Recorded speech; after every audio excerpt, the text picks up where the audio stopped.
Maraming salamat po sa lahat ng makikinig ulit sa kwentong ito. Isunod ko agad ang part 2. Ano ba, Amelda?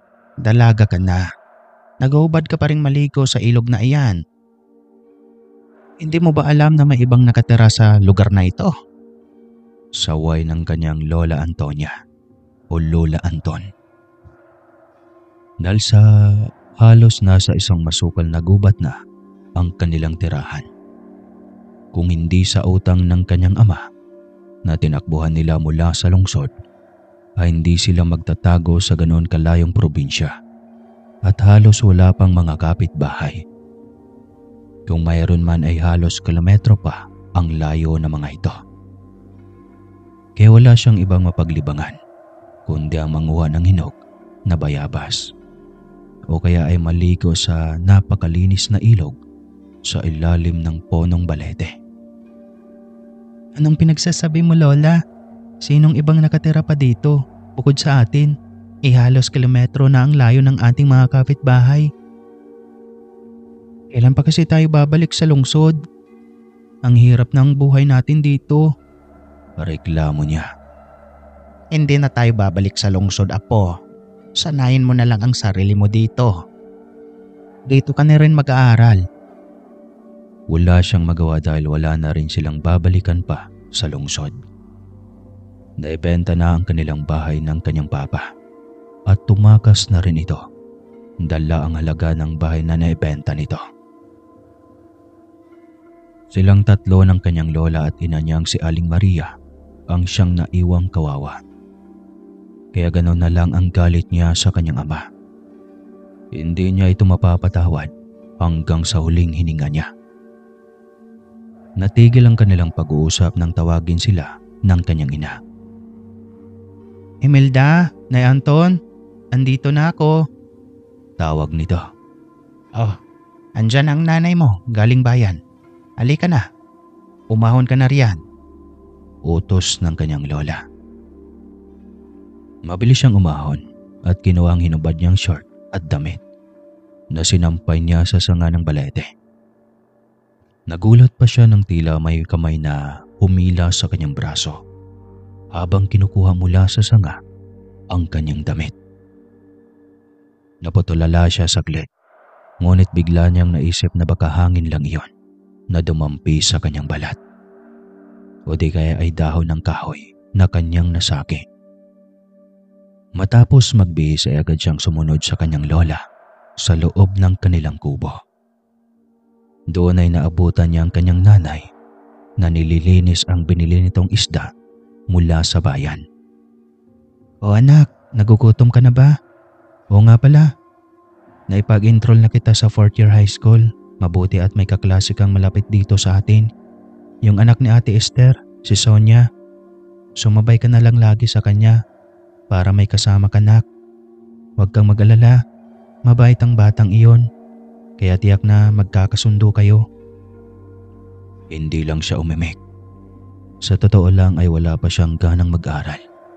Kaya lang ay kailangan niyang magtapos para makabalik sa syudad at makapagtrabaho na rin.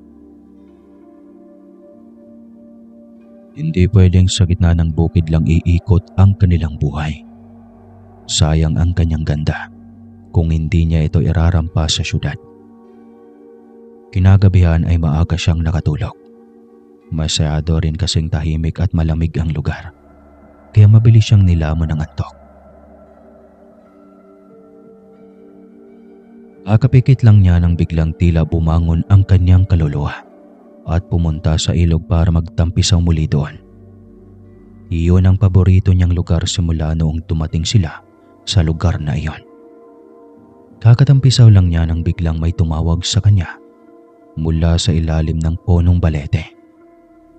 Nagulat siya nang makita ang gwapong mukha ng lalaking nakatayo at nakamasid sa kanya. Ngumiti ito at kumaway sa kanya, kaya napangiti rin siya pabalik dito. Daan-daan itong bumaba sa ilog at diretsong papalapit sa kanya. Akala ko walang ibang nakatira dito. Meron din pala. Nahihiya niyang wika. Oo, matagal na kaming naninirahan dito. Kaya nga, sobrang tuwa ko nang makita kita dito.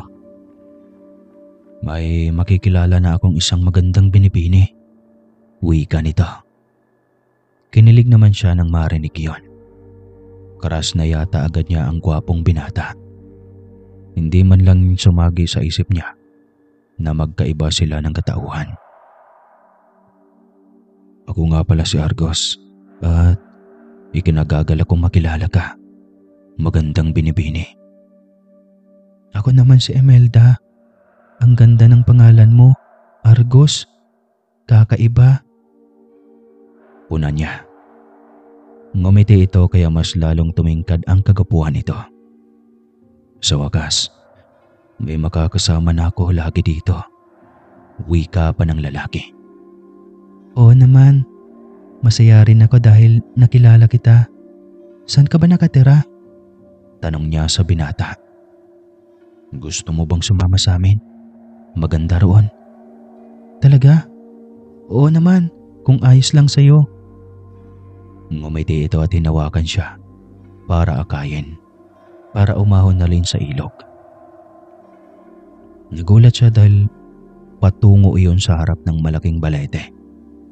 Ngunit gano'n na lang ang gulat niya nang sa isang iglap lang ay biglang naging magandang hardin ang kinalang kinatatayuan. Isang pintuan ang pinihit ni Argos at pagbukas niyon ay napaawam ang kanyang bibig. Sobrang lawak ng loob at napakalinis. Ang daming gamit na mamahalin at gintong nakalatag sa kung saan.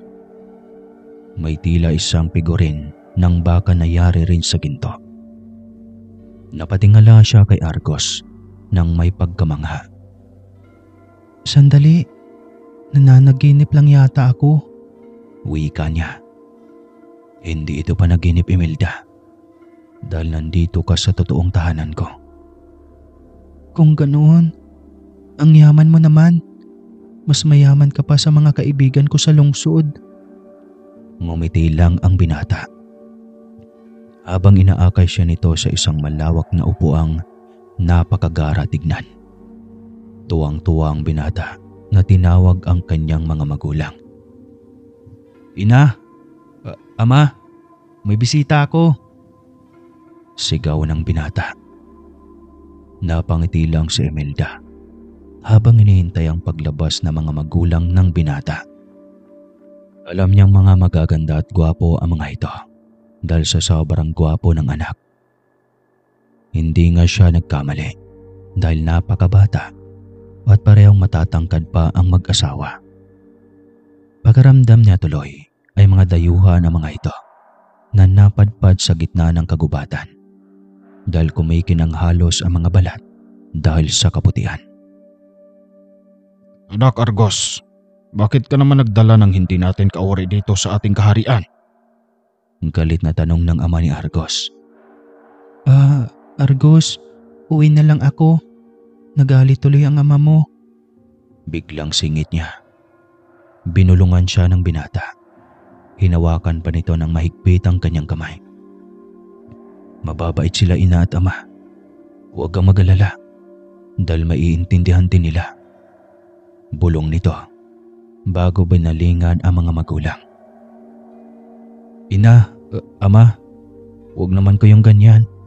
Mabait si Imelda. At saka hindi niya ipagsasabi sa iba na nakatira tayo dito.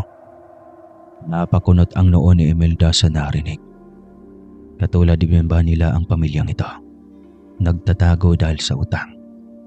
Pero sa gara ng bahay at sa dami ng nagkalat na ginto sa malawak na bahay ng mga ito, malamang kayang-kaya lang magbayad ng utang ng mga magulang ni Argos. Bakit ka ba sumasama kay Argos? Lubusan mo na ba siyang nakilala? Alam mo ba kung ano siya? Sunod-sunod na tanong ng ina ng binata. Pasensya na po tita. Mabait po kasi si Argos at saka pareho lang po kaming nag-iisa. Wala kaming mga kaibigan dito eh. Sagot niya. Tinignan lang siya ng mga magulang ni Argos. Wala na itong naging reaksyon pa. Tila may binulong ang ama ni Argos sa asawa nito. Hindi na lamang niya ito pinansin pa. Lalo na at nagpaalam na rin ang mga itong pumasok na sa loob at maiiwan silang dalawa. Argos, sana lang hindi ka na muling iiyak at masasaktan oras na maiiwan ka na muli ng babaeng iyan pagdating ng panahon. Babala ng ina nito bago tuluyang pumasok sa loob. Tiningala ni Imelda si Argos na noon ay nakaguhit ang tila pait at sakit sa mukha. Ayos ka lang ba? Tanong niya rito. Oo, ayos lang ako. Huwag kang mag-alala, dito lang naman kami. Wala nang balak na bumalik pa ng syudad sila nanay kaya hindi kita maiiwan dito. Siguro kapag may pag-asa nang makapag-aral ako ng kolehiyo, luluwas akong lungsod. Pero pwede ka namang bumisita doon, hindi ba? Oo naman, Imelda. Kahit saan ka pa magpunta, kayang-kaya kitang sundan. Basta, pangako mo sa akin, huwag mo akong layuan. Siyempre, ikaw na nga lang ang nag-iisang kaibigan ko. Imelda, talaga bang hanggang kaibigan lang tayo pwede? Ang bilis nito. Pero depende naman yun. Sa ngayon kasi, kakakilala pa lang natin. Pangit naman kung ligawan na kaagad, hindi ba? Parang ang baba ko naman kapag ganoon. At saka, ang bata ko pa kaya. Natatawa niyang sambit. Ngumiti lang si Argos habang hinimas-himas ang kanyang buhok. Basta, asahan ko yan. At saka, dapat walang makakaalam ng tungkol sa atin. Wika pa ni Argos. Siyempre, hindi rin pwedeng malaman ni Lola at Nanay. Paniguradong magagalit ang mga iyon kapag nalaman nilang may lumalapit sa aking lalaki. Strikta kaya ang mga iyon. Wika niya pa rito. Ngumiti lang ulit ito. Niyaya pa siya nitong lumabas para mamasyal. Gusto nitong maglakbay sila sa kalawakan ng dagat, sakay ng bangka. May dagat dito? Gulat na tanong niya. Meron. Mas malinis ang dagat namin dito at magandang bangka. Kaya sigurado akong mag-i-enjoy ka. Agad naman siyang nanapik at mabilis din na tumayo. Sa likod sila dumaan at gayon na lang ang kanyang pagkamangha. Nang 100 metro lang yata ang kanilang nilakad ay nakita na niya kaagad ang lawak ng dagat. Berde at bughaw ang kulay ng tubig. Sobrang pino at puti ng naaapakan nilang buhangin. Ang sinasabing bangka ni Argos ay tila yari rin sa ginto na buong buhay niya ay noon lang niya nakita. Anong lugar ba ito? At kakaiba lahat ng mga bagay-bagay? Tanong niya. Ngunit walang sagot mula sa binata. Hindi na lang din niya iyon pinansin pa. Nais niyang mag-enjoy, lalo na at noon lang niya iyon naranasan sa buong buhay niya. Habang nakasakay ng bangka, ay ninanamnam niya ang napakasarap na simoy ng hangin. Wala yata iyon sa lungsod. Ang amoy ay malayong-malayo sa dating tirahan niya dahil sa sobrang polusyon. Maging ang kulay ng dagat sa syudad na kulay baha ay malayong-malayo sa pinaglalayagan nilang tila kumikinang sa kalinisan ang tubig. Nakakamangha ang naglalakiang isda sa ilalim. Habang nakasakay silang dalawa sa bangka ay napasandal siya sa dibdib ng binata. Inamoy-amoy naman ni Argos ang kanyang buhok. Napapapikit pa ito habang inaamoy ang kanyang liig. Hinding-hindi ko kakalimutan ang amoy na ito. Hanapin at hanapin ko ang amoy mo, Imelda. Bulong ng binata. Tila kinilig naman siya sa lamyos ng boses nito. Aminado siyang sobrang gaan na ng loob niya sa binata. Kahit iyon pa lamang ang unang beses nilang pagkakilala. Bahala na kung sasabihin ng iba na ang landi-landi niya. Totoo naman, di joke lang. Hindi rin niya inasahan na makilala ang binata sa ganoong paraan. Napakabilis ng lahat ng pangyayari. Marahil ay hahanap-hanapin na niya lagi ang presensya ng binata. Matagal rin ang kanilang pag-iikot sa kalawakan ng dagat bago tuluyang nagdesisyon si Argos na umuwi na sila. Ayaw pa sana niya ngunit nagpupumilit si Argos dahil ayaw nitong mag-aalala ang kanyang ina at lola. Hanapin ka nila, kaya mamaya ulit. Pangako, susundin kita lagi. Wika pa nito. Wala siyang magawa kundi ang pumayag na rin. Saktong pagbaba nila ng bangka at hinawakan siya ni Argos sa kanyang mga mata nang marinig niya ang boses ng kanyang lola Anton. Doon lang niya naramdaman ang malakas na yugyug nito. Lola naman! Reklamo niya. Nagising siyang laman ng isip ay ang mukha ng binatang si Argos. Nako naman Imelda, pinakaba mo ako. Bakit ba ang tagal mong magising? Reklamo ng matanda. Napahawak siya sa kanyang ulo. Paanong natutulog lang siya sa kanilang kubo, gayong napakalinaw ng nangyari sa kanila ng binata. Ang kanilang pagkakilala at ang kanilang pamamasyal. Hindi iyon panaginip lang, batid niya.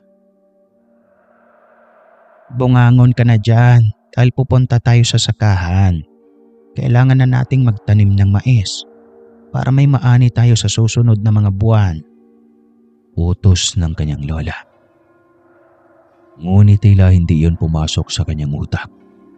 Si Argos pa rin ang bumabagabag sa kanyang isipan. Tumayo siya at lumapit sa bintana para silipin ang balete na naroon malapit sa ilog. Anong nangyari sa'yo?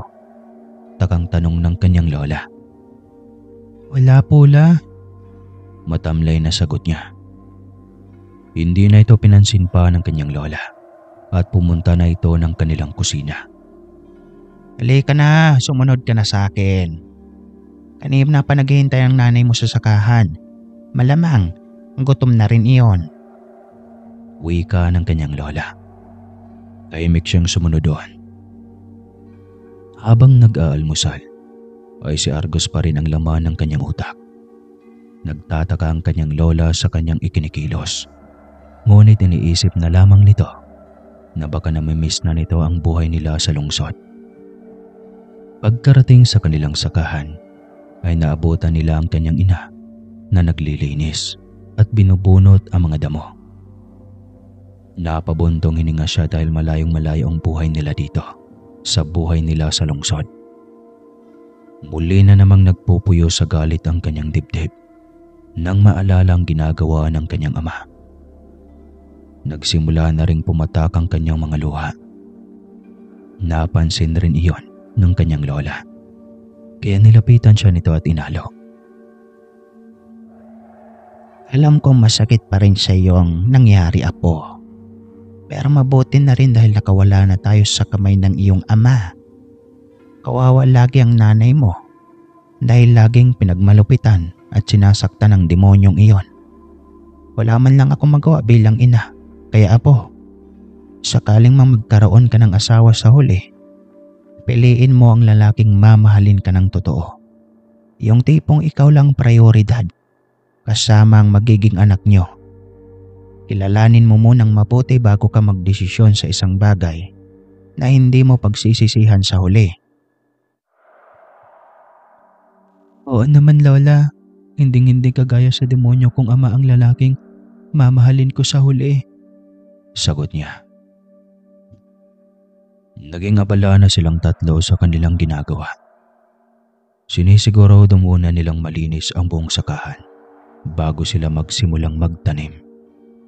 Hapon na nang magdesisyon ang Lola Antonia na umuwi sa kanilang kubo. Sabik na rin siya at gusto niyang tumambay sa ilalim ng punong balete. Pagod na rin si Aling Maria. Kaya ninais na nitong magpahinga muna sa kubo. Pagkarating doon, ay nagpaiwan nga siya sa ilalim ng puno. Ngunit agad din siyang sinaway ng kanyang lola. Halika na, ang tigas ng ulo mo. Ang sabi ko, di ba, huwag kang tumambay sa ganyang puno. May nakiterang ibang nilalang dyan. Lola, talaga wala naman eh. Ilang araw na akong tumatambay at naliligo dito ah. Susunod ako, Lola. Huwag mo akong alalahanin. Wika pa niya. Makinig ka kasi sa lola mo, Imelda. Saway ni Aling Maria. Susunod nga ako, Nay. Sandali lang. Hindi naman ako maliligo. Tatambay lang ako saglit. Walang magawa ang kanyang lola at ina, kundi ang iwanan na siya. Basta, sumunod ka sa amin mamaya. Utos ng kanyang ina. Ngumiti lang siya rito sabay tango. Napangiti pa siya habang napatingala sa puno ng balete. Alam kong totoo ka, Argos. Bigyan mo naman ako ng sinyalis na nandito ka oh. Wika niya habang nakatingala. Nagulat na lang siya nang biglang bumukang isang punpo ng bulaklak sa puno ng balete. Malapit iyon sa kanyang kinaroroonan. Kulay rosas ito na may puting disenyo sa gilid ng bawat talutot. Kakaiba at napakagandang uri iyon ng bulaklak. Hindi pa siya nakakakitang ng ganong uri ng bulaklak sa buong buhay niya. Napangiti siya at nasabi sa sariling, totoo lahat ng nangyari sa kanila ni Argos. Argos, lumabas ka nga dyan. Alam kong totoo ka. Mag-usap tayo. Sigaw niya. Hinintay pa niyang lumabas ito habang maingat na pinipitas ang punpo ng bulaklak. Pangiti-ngiti pa siyang napatingala sa puno at napapapikit habang sinasamyo ang amoy nito.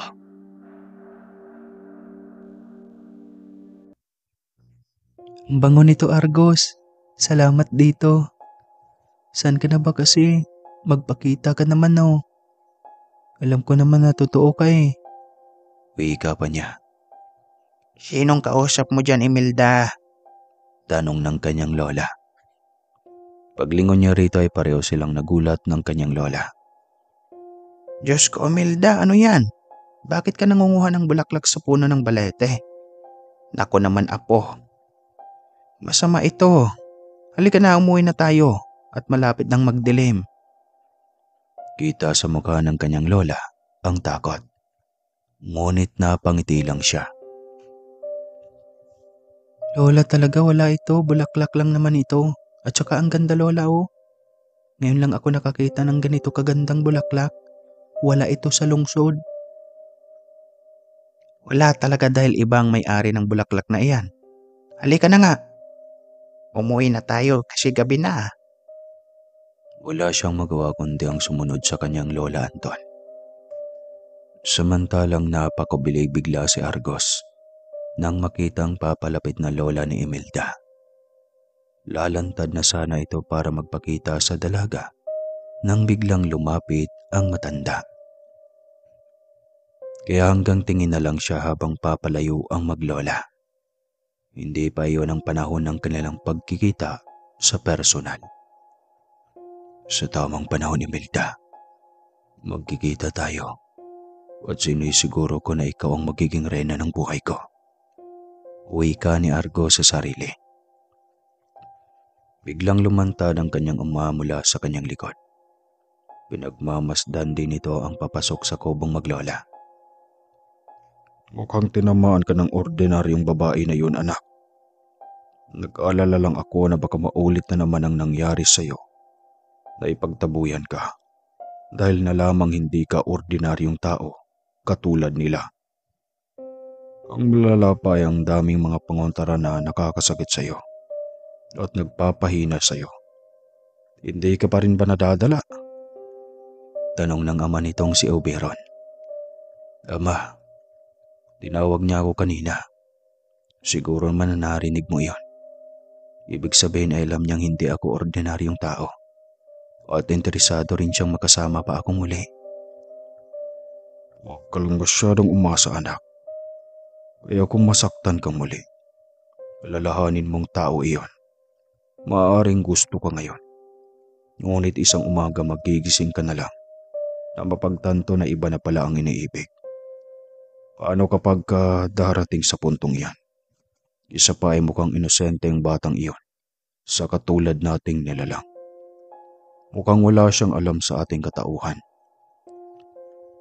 Oo ama, tama ka. Bata pa nga siya. Bata pa si Imelda. Kaya nga maghihintay ako sa kanyang tamang edad bago ako magtapat ng pag-ibig.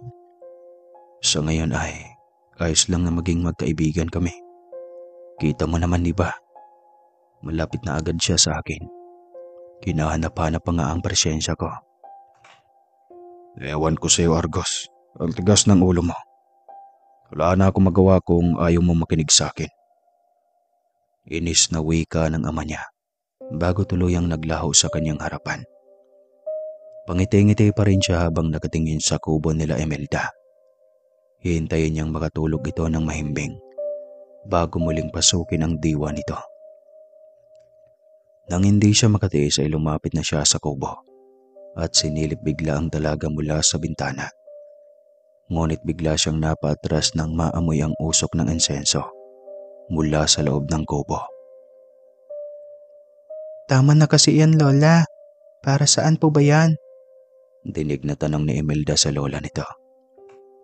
Insenso iyan, anak. Pantaboy sa masasamang elemento gaya ng mga engkanto, aswang at iba pa. Sagot naman ng kanyang ina. Si Lola at Nanay talaga. Napaka mapaniwalain niyo po. Hindi masamang maniguro, apo, sa ganitong uri ng lugar. Hindi malayong may mga nakarating o nakatirang hindi kagaya natin dito. Sagot ng lola ni Imelda. Walang magawa si Argos kundi ang dumistansya na lamang. Hindi siya makakalapit sa dalaga at lalong hindi siya makapasok sa diwa nito ng gabing iyon. Di bali, Imelda, may bukas pa naman. Hindi kaya sa makalawa. Basta, babalikan kita. Wika ni Argos sa sarili at bumalik na rin sa kanilang kaharian. Nang gabing iyon ay nagmadaling kumain si Imelda para makatulog ng maaga. Sabik na siya sa pagpikit ng kanyang mga mata at muli siyang makapasok sa malapalasyong bahay ng lalaki. Hindi niya alam kung sa panaginip lang nga ba niya nakilala o sa totoong buhay na. Hindi niya mawari at iyon ang gusto niyang alamin. Nang makahiga na ay tinawag niya sa kanyang utak si Argos. Sabihin mo sa akin na totoong nakilala at nakasama kita, Argos. Magpakita ka na ulit sa akin. Sambit niya sa kanyang utak. Paulit-ulit iyon hanggang sa makatulugan na niya. Kinabukasan ay nagising siya sa tigtilaok ng tandang na alaga ng kanyang lola. Dismayado siya nang mapagtanto na umaga na. Hindi lang niya nakitang muli sa kanyang panaginip si Argos. Isang kahangalan lamang pala ang lahat. Sambit niya habang mabigat ang katawan na bumangon mula sa banig. Abay, himala yata at ang aga mong nagising ngayon, apo. Tanong ng kanyang lola. Naihi kasi ako, Lola. Hindi na rin ako makabalik ng tulog kapag ganito. Dahilan niya. At totoo namang ihi na siya ng magising. Dahil wala pang pasok ay sumasama pa rin siya sa sakahan para magbunot ng damo at para matapos ng pagtatanim nila ng mais. Iyon na muna ang pangunahing proyekto ng kanyang ina at lola. Habang tumatagal ay nasasanay na siya sa kanilang pamumuhay sa bukid. Lumipas sa mga araw na walang Argos na nagpaparamdam kahit sa kanyang panaginip man lang. Kaya napagtanto niyang bunga lamang ng pagod ang napakahabang panaginip niyang iyon tungkol sa isang lalaki. Hanggang sa isang hapon na sobrang pagod siya, kung kaya't natulog siya ng maaga. Hiniling niya sa lola at ina na huwag na siyang gisingin para maghapunan dahil busog na rin siya sa kanyang kinaing hinog na saging kanina. Hinayaan na lang din siya ng mga ito. Para din ang mga itong pagod kaya maaga ring nakatulog. Nakalimutan ng kanyang lola Anto na magpausok ng insenso ng hapong iyon. Kaya nakakuha ng pagkakataon ng binatang engkanto na maisama ulit sa kanilang mundo ang dalaga. Totoo ba ito? Manghang tanong niya nang makitang matagal na niyang inaabangang mukha ng binata. Oo naman, Imelda. Miss na kita. Sambit nito. Pero bakit sa panaginip lang kita makakasama? Sino ka ba? Saan ka nakitira? Sa balete ba talaga? Anong uri kang nilalang? Bakit hindi pwedeng sa totoong buhay ka na lang magpakita sa akin? Sunod-sunod na tanong niya. Napangiti lang si Argos sa dami ng kanyang mga katanungan. Hindi pa pwede sa ngayon, Imelda. Bawal sa aming kaharian ang ilantad ka. Gayong kay bata mo pa. Pagdating ng iyong tamang edad, sinisiguro ko sa iyo na gagawin kitang reyna sa aking palasyo. Uwi ka nito. Talaga? Oo, Imelda. Kaya sa ngayon, hihiramin lang kita saglit para makasama at maipasyal sa aming mundo. Tiyak masasabing mong mas maganda manirahan dito kaysa sa mundo niyo. Totoo yan, Argos. Malayong malayo. Ang kalinisan ng dagat at lugar. Ang kakaibang ganda ng mga tanawin sa inyong daigdig. Malayong malayo sa aming mundo. Akala ko talaga panaginip lamang ang lahat. Hindi ko akalaing totoo pala talaga ito. Napangiti si Argos habang nilalapitan ang dalaga. Gusto mo bang ipasyal kitang muli sa aming daigdig? Tanong pa nito. Gustong gusto ko, Argos. Kung ganon, ay halika. Sasakay tayo sa alaga kong tikbalang. Uwi ka nito. Sabay pito gamit ang kanyang kanang kamay. Agad na lumantad sa kanilang harapan ng isang lalaking tikbalang na may gintong buhok. Agad pinasampa ni Argos si Imelda at sumunod din ito. Yakap ni Argos ang dalaga mula sa likod at kagaya ng paborito niyang gawain ay inamoy-amoy niya ang mahabang buhok at leeg ni Imelda. Ditong amoy talaga ang lagi kong namimiss at hanap-hanap ko, mahal ko. Sambit ng binata. Muli na naman siyang kinilig. Alam ni Imelda na espesyal sa kanya ang binata. Alam din niya na hindi ordinaryong kagaya niya ito. Ngunit bahala na. Dito niya naramdaman ang kakaibang saya tuwing kasama ito. Kaya wala na siyang pakialam kung ano man ang katauhan ng binata. Sa isang tila paraisong lugar siya dinala ni Argos. Namangha naman siyang muling sa ganda ng paligid at sa mga bulaklak doon na iba-iba ang kulay. Maging ang mga paro-paro na naglalakihan at ganoon din. Sari-sari ang kulay na dumadapo sa mga bulaklak. Ang mga damo ay sobrang berde at hindi halos kakitaan ng mga tuyo at naninilaw na dahon. Napakalinis ng batis at ang mga isdang naroon ay iba't iba rin ang kulay.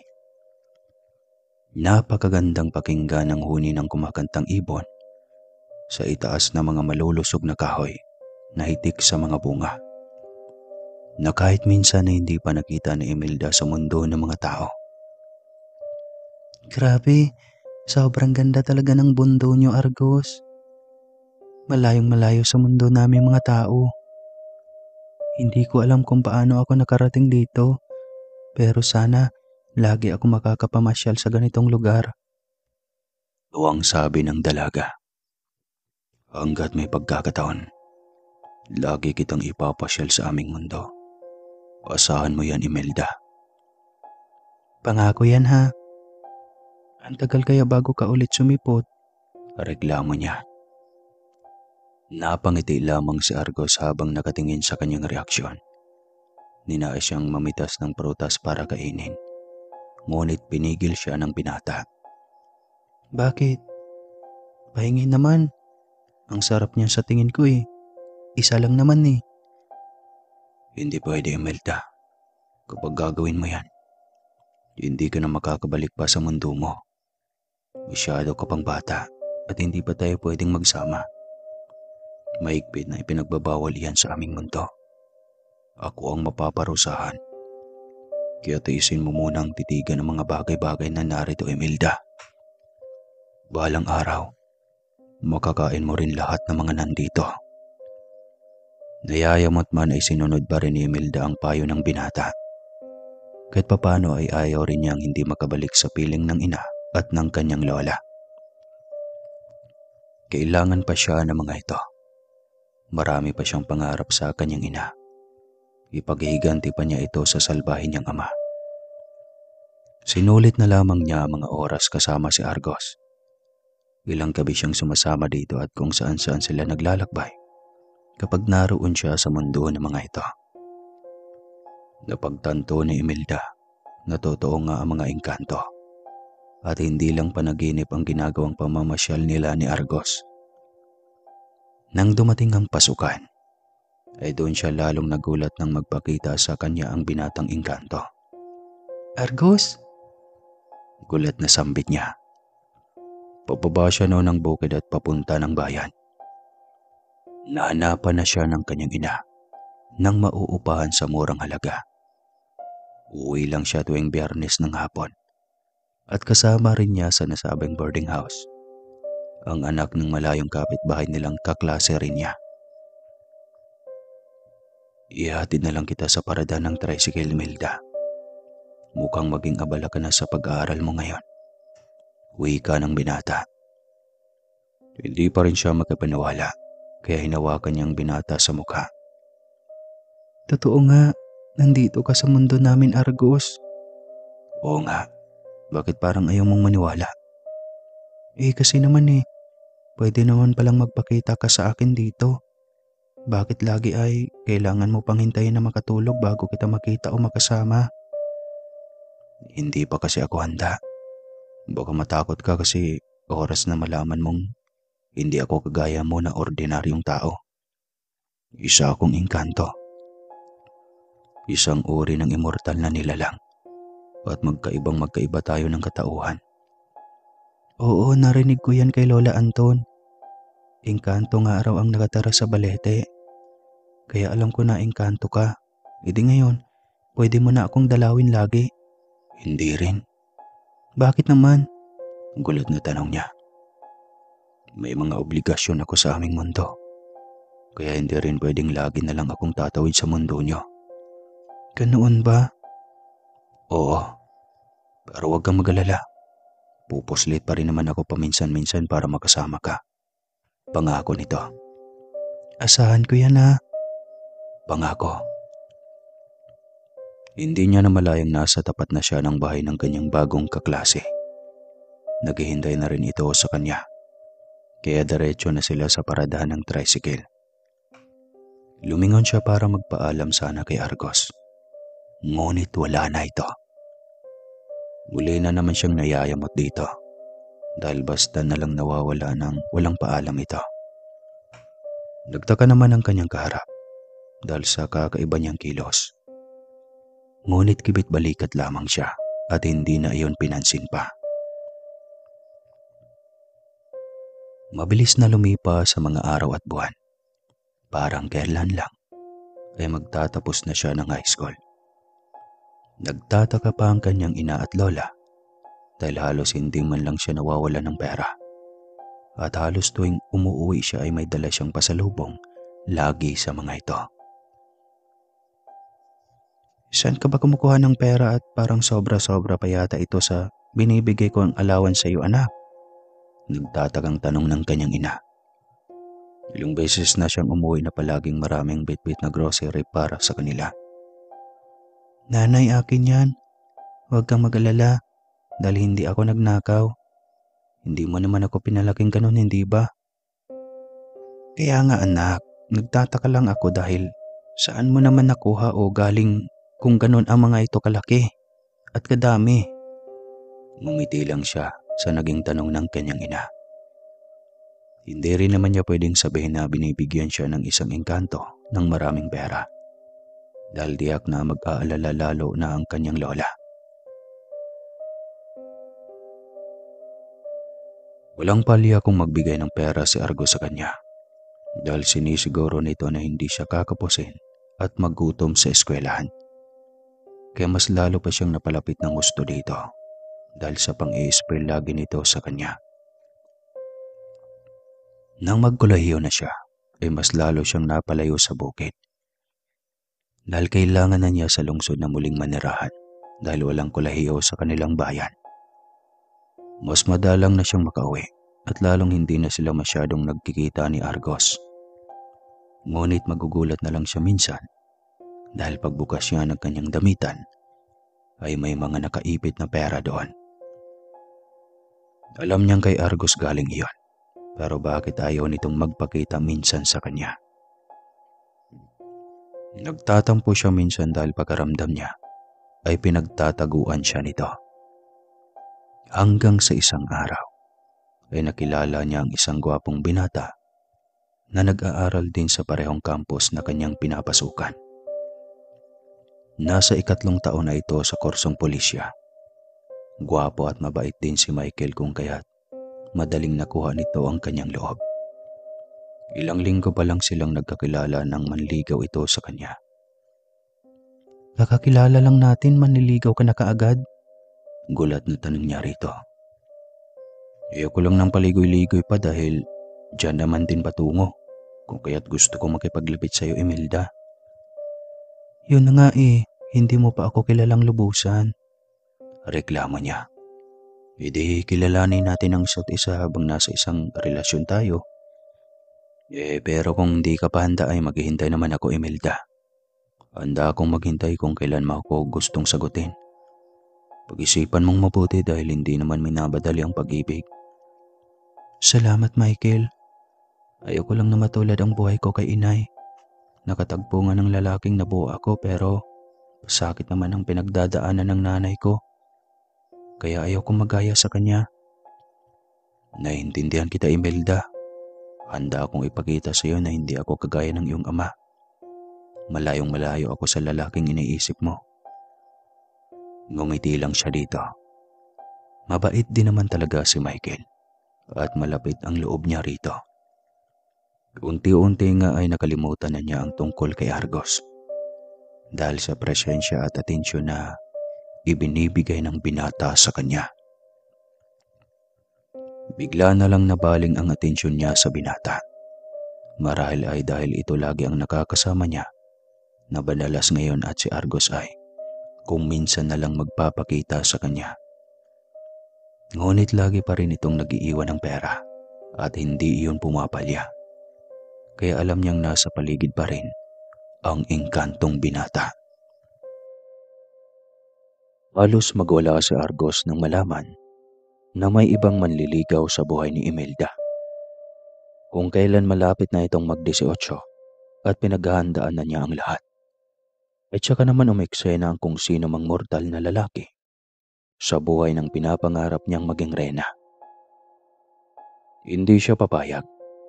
May kaparusahan ng lalaking nais mang-agaw sa babaeng kanyang minahal at hinintay ng mahabang panahon. Agad sinubaybayan ni Argos si Michael. Napag-alaman nitong madalas nga ito sa boarding house ni Imelda at nasasakta ng binatang engkanto sa paraan ng pag-aasikaso ng dalaga sa lalaki. Mahahalatang may gusto rin si Imelda dito. Kaya mas lalo pang nasakta ng binatang engkanto. Ngunit hindi ito maaaring magpakita sa dalawa. Kaya sa galit ni Argos ay binatukan nito ang lalaki. Nakita ni Imelda kung paano nasaktan si Michael. Kaya naman napaikot din ang tingin ng dalaga. Nahalatang nagulat at natakot para sa binata. Alam na agad ng dalaga kung sino ang may gawa nito. Alam niyang si Argos iyon. Maging siya ay natakot na rin dahil alam niya kung ano pa ang pwede nitong gawin. Hindi nila nakikita, samantalang sila ay kitang-kita nito at maaari silang paglaruan ito. Lubayan mo na ako. Huwag mong saktan si Michael. Sigaw ni Imelda. Kahit wala pa siyang may nakikita kung sino ang may gawa niyon kay Michael. Sinong kausap mo, Imelda? Tanong ni Michael. Si Argos, isa siyang engkanto at malamang ay nagagalit siya dahil nililigawan mo ko. Kwento niya sa binata. Tila pinipigil ng binata na huwag matawa sa kanyang sinabi. Parang mapagkamalan pa siyang baliw nito. Laking syudad si Michael kaya wala itong alam tungkol sa mga engkanto. Magsasalita na sana ito, ngunit biglang tila sinasakal ito. Hanggang sa hindi na ito maibuka ang bibig. Sa takot ni Michael ay patakbo itong lumabas ng boarding house ni Imelda. Nagtaka man ang dalaga ay wala siyang magawa, kundi ang mayamot kay Argos. Walang ibang gagawa noon kundi ang binatang engkanto. Kaya nang tuluyan ng mawala sa kanyang paningin si Michael, ay agad niyang tinawag ang binatang engkanto. Argos, ano ba? Alam kong nandito ka. Magpakita ka sa akin. Sigaw niya. Ilang saglit lang ay biglang lumutang sa kanyang harapan ang imahe ng binatang engkanto. Gigil na gigil siya habang tinititigan ito. Anong ginawa mo kay Michael? Alam kong ikaw ang may gawa sa kanya ng bagay na yon. Hindi ko naman tinatanggi, hindi ba? Alam mong pagmamay-ari kita. Ikaw ang magiging reyna ng aking buhay. Isasama kita sa aming kaharian. Pero tumatanggap ka pa rin namang liligaw. Bakit? Hindi ako nangakong sumama sa iyo sa mundo nyo. Magkaiba tayo, Argos. Hindi ako katulad mo. Pasensya na. Napagtanto kong iba ang mundo mo sa akin. Kaya maghanap ka na lang ng isang babaeng katulad mo. Rumestro ang hinanakit at galit sa mukha ng binata. Nasaktan ito ng sobra sa kanyang ipinagtapat. Buong akala nito ay maaayos na sila. Na may babalikan ito pagdating ng panahon. Ngunit hindi pala. Kung kailan malapit na ay tsaka naman nag-iba ang pakikitungo ni Imelda dito. Bata pa siya at marami pang bagay ang pwedeng mangyayari sa buhay niya. Iyon ang pumasok sa kanyang isipan. Kaya hindi siya papayag na maging asawa ng isang engkanto at basta na lang tumira sa mundo nito. Biglang napagtanto ni Imelda na mas masarap mabuhay sa mundong ibabaw. Lalo na kung kasama ang mga mahal sa buhay. Kaya buo na ang kanyang pasya. Lalayuan na niya ang binatang si Argos. Bakit ang bilis magbago ng iyong isipan, Imelda? Tanong ng binata na puno ng hinanakit ang ekspresyon ng mukha. Matagal kang hindi nagparamdam sa akin, Argos. Ngunit mabuti na rin yata iyon. Naliwanagan ako ng gusto dahil sa hindi mo pagpapakita. Marami akong bagay na napagtanto. Siguro nga mahalaga ka sa akin, pero bilang kaibigan lang. Wala nang hihigit pa doon. Kaya salamat na lang sa pagkakataong dinala mo ako at ipinasyal sa iyong mundo. Litanya niya. Hindi ko matatanggap, Imelda. Pag-isipan mong mabuti dahil babalikan kita sa mismong kaarawan mo. Pagkasabi nito ay agad din itong nawala. Hindi tuloy mapakali siya. Hindi na siya nakapag-react pa. Ayaw na talaga niyang sumama pa kay Argos sa mundo nito. Gusto na niyang lumayo sa binata. Hindi niya alam kung bakit. Pero bigla na lang lumayo ang loob niya dito. Ngunit paano niya ipapaintindi kay Argos? Gayong ayaw siya nitong pakinggan. Desidido na itong dalhin siya sa kaharian nito. Sa ayaw at sa gusto nito. Kinabukasan ay nagising siya sa halimuyak na amoy ng bulaklak na pamilyar sa kanya. Kung saan niya unang nalanghap. Doon iyon sa mundo nila Argos. Bigla siyang napadilat at ganoon na lamang ang kanyang pagkamangha nang makita ang nagagandahang bulaklak sa ibabaw ng kanyang mesa. Ngunit bigla niyang naisip ang pagkahumaling sa kanya ng binatang engkanto. Ayaw niya sa ganoon. Sinasakal na siya nito. Kung laging ganoon ang gagawin ng binata. Wala na nga siyang balita kay Michael dahil sa ginawa nito. Magandang umaga, mahal ko. Nagustuhan mo ba? Tanong ni Argos mula sa kanyang gilid. Napalingon siya rito sabay simangot. Ano ba Argos? Tigilan mo na nga ako. Bakit bang tigas ng ulo mo? Gusto ko lang manumbalik ang dati mong pagtingin sa akin, mahal ko. Hindi naman yata kita minahal Argos. Namanghalang ako sa kakaibang mundo mo. Tsaka kung humanga man ako sa iyo, marahil ay dahil sobrang bata ko pa noon at wala pa sa tamang edad para sa pagkikipagrelasyon. Tsaka ikaw lang ang naging malapit sa akin noong mga panahong nasa bukid pa lamang ako. Kaya huwag mo naman sanang ipilit ang isang bagay na hindi talaga pwede. Kaya ako hinintay ang tamang panahon, Imelda. Dahil alam kong bata ka pa at marami pang magbabago sa iyong nararamdaman. Pero masaya na tayo. Bakit bigla na lang ay iba na agad ang gusto mong kasama? Saglit lang akong nawala. Wala na agad akong halaga sa iyo. Hindi umimik si Imelda. Hindi rin niya alam kung bakit. Basta bigla na lang siyang nagising at napagtanto na hindi na siya interesado sa mundo nila Argos. Masaya pa rin sa mundo ng mga tao. Lalong masaya siya kapag kasama si Michael. Sigurado na siya nun. Wala naman siyang dapat ipaliwanag sa lalaki dahil wala naman silang relasyong dalawa. Palagi lang silang magkasama dati sa pamamasyal, ngunit sa panaginip lamang iyon.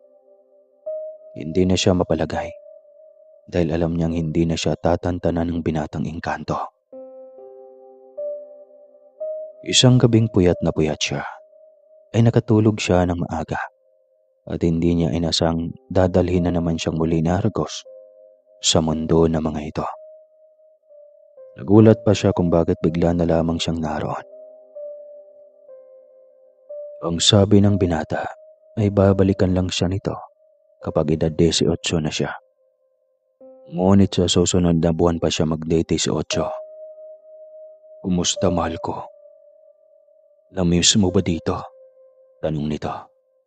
Argos, sinabi ko naman sa iyo na ayaw ko nang pumunta dito, hindi ba? Inis na tanong niya sa binata. Pero gusto mo dito.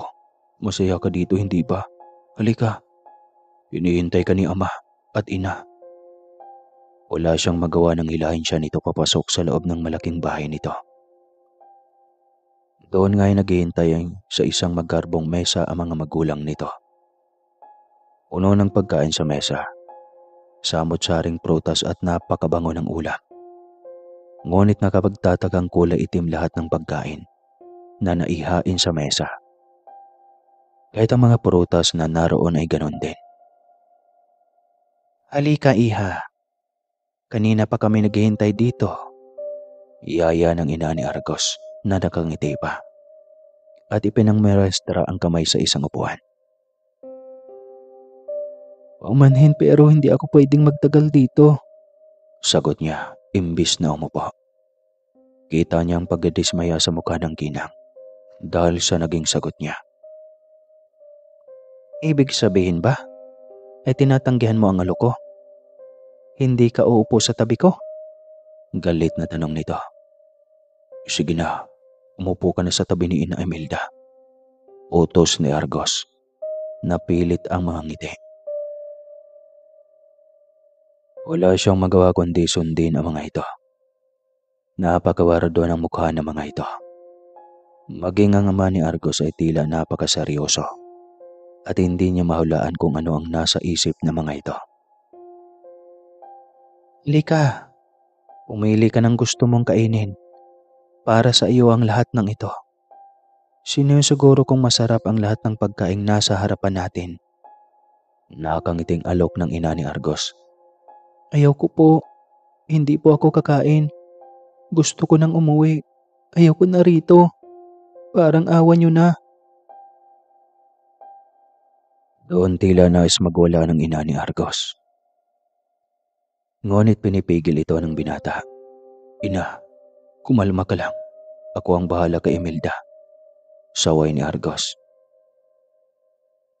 Sige na mahal, kumuha ka na ng pwede mong kainin. Huwag mong tanggihan ang alok ni ina. Pero ayaw ko. Hindi ako kakain. Dahil wala akong gana. Gusto ko lang umuwi, Argos. Walang uuwi. Hindi ka pwedeng umuwi hanggat hindi ka nakakain kahit isa lang sa aming inaalok sa'yo.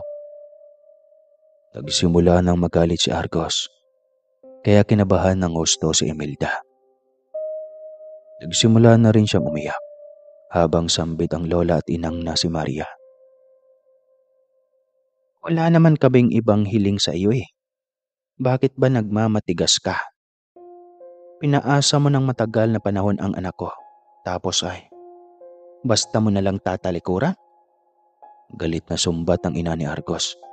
Hindi totoo yan. Wala akong ipinangako kay Argos. Subalit pinapakita mo sa kanya na mahalaga siya sa'yo. Umasa siya. At ngayong handa na ang lahat, sisirain mo lang. Pawasakin mo ang binuong pangarap ng kaisa-isa kong anak. Hindi maaari.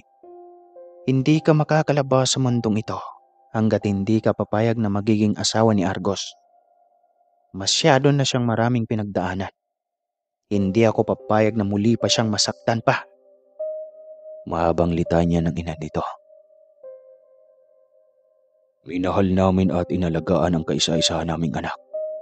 At hindi ang katulad mo ang wawasak ng kanyang puso at kabuuan. Isa kang mortal. Isa ka lang mortal, tandaan mo yan. Kayang-kaya ka naming igapos ng ilang taon dito. Kaya mamili ka.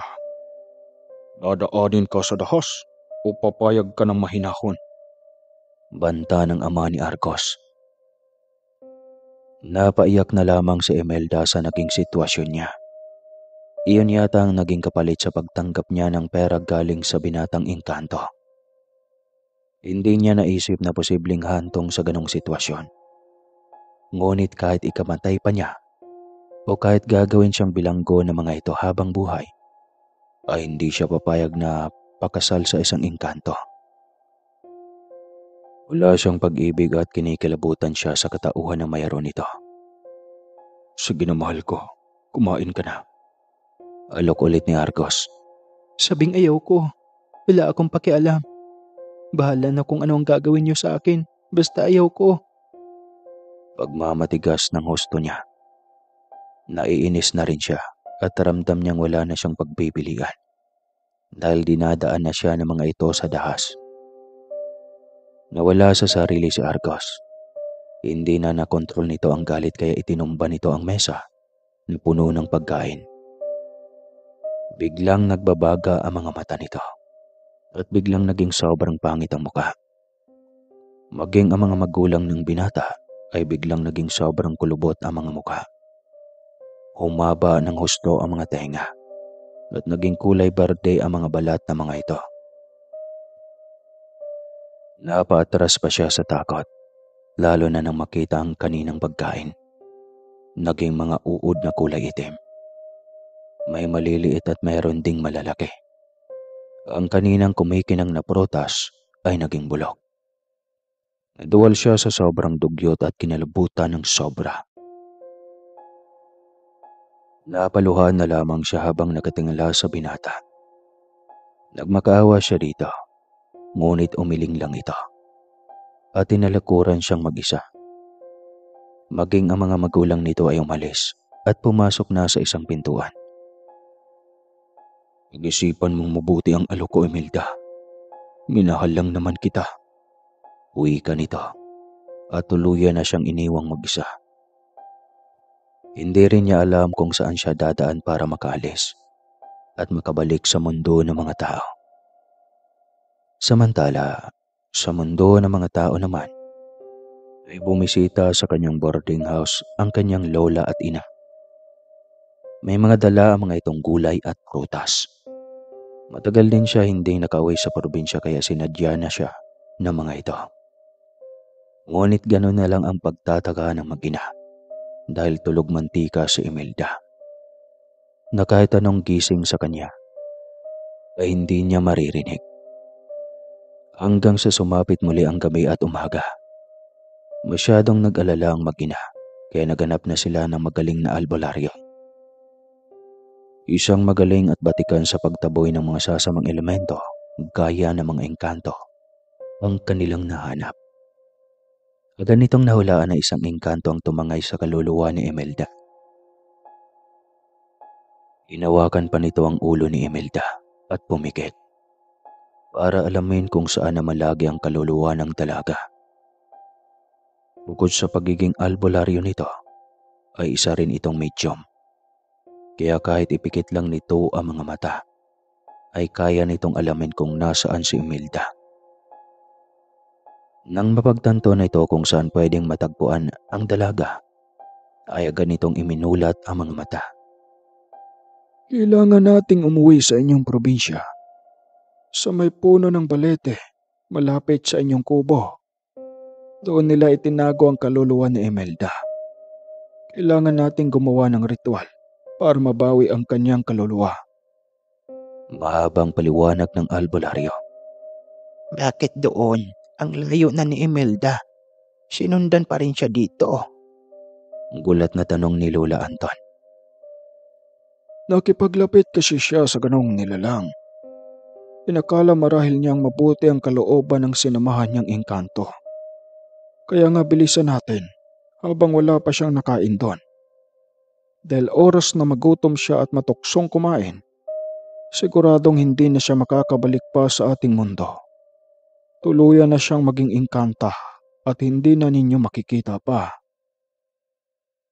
Napahagulgol ng iyak si Lola Anton. Mahal na mahal niya ang kanyang apo, kaya hindi siya makakapayag na tuluyan itong makuha ng engkanto. Nagmakaawang matanda na matulungan sila. Agad silang bumiyahe patungong probinsya. Dala ang katawan ni Imelda. Saktong gabi na nang dumating sila sa kanilang munting kubo. Kaya minabuti ng albularyo na ipagsabukas na lang ang seremonya. Naisa ring subukin ng albularyong medium ang kanyang galing laban sa engkanto. Dahil ito ang unang beses niyang makasagupa ng ganong kaso. Madalas nitong natutulungan sa syudad ay ang mga nayayanggaw, na madalas ang may gawa ay galing probinsya din. Gusto nitong subukin ang totoong kapangyarihan at galing sa lahat ng elemento. Kinabukasan, 6:00 pa lang ng umaga, nang dalhin ito ang katawan ng dalaga sa ilalim ng puno ng balete. Ipinasuot nito kay Lola Anton at kay Aling Maria ang tig-iisang habak upang hindi magalaw o masakta ng mga engkanto na naninirahan sa puno ng balete. Inutusan pa ng albularyo si Lola Anton na magdala ng abo. Pagkarating sa ilalim ng puno, ay inilapag na ng albularyo ang katawan ng dalaga sa mismong ilalim ng punong balete. Pagkatapos ay pinaikutan ng abo. Iyon ay upang masigurong hindi makuha ng mga elementong nakatira doon ang mismong katawan ni Imelda. Oras na makuha ng mga ito, ay siguradong hindi na makakabalik pang muli si Imelda sa mundo ng mga tao. Nagsimulang magdasal ng pangmalakasang Latin ang albularyo. Iyon ay pampahina sa mga engkanto at sa kapangyarihan ng mga ito. Wala pang 5 minuto ay umihip agad ang napakalakas na hangin. Sobrang lakas, kaya napakapit sa mga baging ang mag-ina. Habang nakabantay lang sa katawan ni Imelda na mahimbing pa ring nagtutulog. Naniniwala sila sa kapangyarihang taglay ng albularyo at ramdam nila na maibabalik pa ang kaluluwa ni Imelda sa katawan nito. Samantala, nabulabog ang angka ni Argos nang tila may kakaibang pwersa ang nagpapahina sa kanilang katawan. Agad silang naalarma, lalo na nang marinig ang sigaw ng albularyo. Nakagabing iyon sa kanila at tila ba nakakapaso sa kanilang buong katawan. Ngunit walang laban ang kanilang kapangyarihan, kung kaya't wala silang magawa kundi ang tumakas sa mga sandaling iyon. Narinig ni Imelda at nakita ang reaksyon ng pamilya ni Argos. Hanggang sa marinig niya ang boses ng kanyang lola at ina. Bigla siyang nabuhayan ng loob. Ibig sabihin ay makakabalik na siya sa mundo ng mga tao. Sa tulong ng kanyang ina at lola. Biglang nawala si Argos at ang mga magulang nito. Samantalang siya ay unti-unting hinigo ng isang puwersa. Hanggang sa magising na lamang siya na nasa ilalim ng punong balete. Napapaikutan ng abo at naroon ang kanyang lola at ina kasama ang isang lalaking may edad. Diyos ko, apo, salamat at gising ka na. Naiiyak na wika ni Lola. Imelda, halos mamatay kami ng lola mo sa sobrang pag-aalala sa'yo. Sambit ng kanyang ina na naiiyak din. Gumiti siya dito at naiiyak na rin. Naalala niya ang nangyari sa kanya sa mundo ng mga engkanto. Hindi niya inasang aabot sa ganon ang sa kanila ni Argos. Alam niyang may mali siya. Mabuti na lang at naisalba pa siya ng kanyang ina at lola. Kung wala ay habang buhay na siyang nasa kabilang dimensyon ng daigdig. Maraming salamat, Mang Lucas. Salamat sa pagligtas mo sa anak ko. Pasasalamat ng kanyang ina sa albularyo. Walang anuman, ngunit huwag kayong pakampante. Sobrang nahumaling ang engkanto na iyan sa inyong anak. Kaya babalik at babalik pa rin iyon para kunin siya sa inyo. Babala ng albularyo. Diyos ko, ano ang gagawin namin? Naiiyak na tanong ng kanyang lola. Bibigyan ko siya ng habak. Huwag mong tatanggalin sa katawan mo ang ibibigay ko, ining. Nang sa ganun ay hindi na siya makalapit sa iyo nang basta-basta. Pwede siyang aaligid mula sa malayo pero hindi kanya kayang hatakin gamit ang diwa o ano paman. Bili ng albularyo. Sobrang nagpapasalamat sila sa albularyo. At nang magpaalam na ito, ay inabutan nila ito ng bayad para sa pasasalamat. Dahil sa pagligtas nito sa buhay ni Imelda. Sobrang layo pa ng pinanggalingan nito. Ngunit hindi man lang dito tinanggap ang kanilang ibinigay. Hindi ako pwedeng magpabayad. Ang ibinigay ito sa akin, ang bilin sa akin ang nagbigay, ay dapat gamitin ko para makatulong, hindi para pangkabuhayan. At huwag kayong mag-alala. Ang nagbigay nito, siya rin ang nagbigay ng pangangailangan ko sa araw-araw. Mag-isa na lamang din ako at wala ng ibang pamilya. Kaya ito lang ang mission ko sa buhay. Manggamot, mangtaboy ng masasamang elemento, at kung ano-ano pa. Paliwanag ng albularyo. Ang swerte namin at nakatagpo kami ng tunay na albularyo. Sana ay marami ka pang matulungan, Mang Kulas. Saad ni Aling Maria. Ngumiti lang ang albularyo at nagpaalam na para umuwi. Hinatid naman ito ni Aling Maria sa paradahan ng tricycle patungong Banwa na may kalayuan din. Nagpaiwan si Lola Anton para magbantay kay Imelda. Mahina pa kasi ang katawan ng dalaga na tila ba ilang araw siyang walang kain at pahinga. Ngunit wala naman silang dapat ipag-alala para kay Imelda dahil balot na ito ng proteksyon na gaya ng pangako ni Mang Kulas. Hindi rin ito magtatagal doon dahil may pasok pa ito at ilang araw na rin ang liban nito sa klase dahil sa kanyang nangyari. Gusto sana ni Imelda na bumiyahe sa araw ding iyon, ngunit hindi pinayagan ng mag-ina. At kung aalis man ito bukas, ay kailangang ihatid pa siya ng mga ito, kahit hanggang paradahan lang ng bus. Pagkabalik niya sa campus, ay hindi niya inasang magpapakita pa sa kanya si Michael. Ang buong akala niya ay hindi na ito magparamdam pa. Pagkatapos ng mga nangyari, nagulat siya nang lapitan ng binata habang nakapila sa kantin ng campus. "Imelda," tawag nito sa kanya.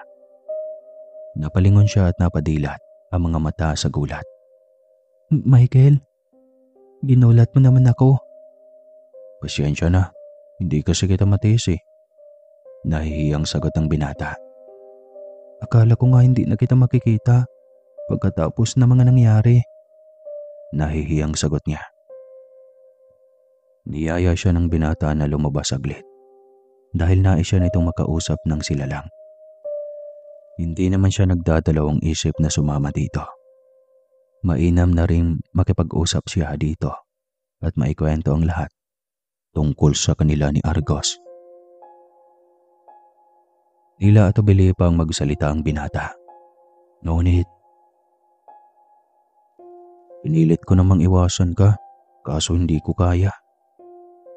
Mahal talaga kita ng sobra, Imelda. At bahala na kung ano man ang kawerdohang mayroon ng buhay mo. Napangiti siya na tila natatawa na may halong pag-aalala. Dahil hindi naman siya sigurado kung nakakawala na siya ng lubusan sa buhay ng engkantong binata. Hiniling niyang makausap ang binata ng masinsinan. Kwento niya rito ang tungkol kay Argos, ang binatang engkanto na nakilala niya at nakapalitan ng loob noong panahong nag-iisa siya sa gitna ng gubat. Halos ayaw maniwala ni Michael.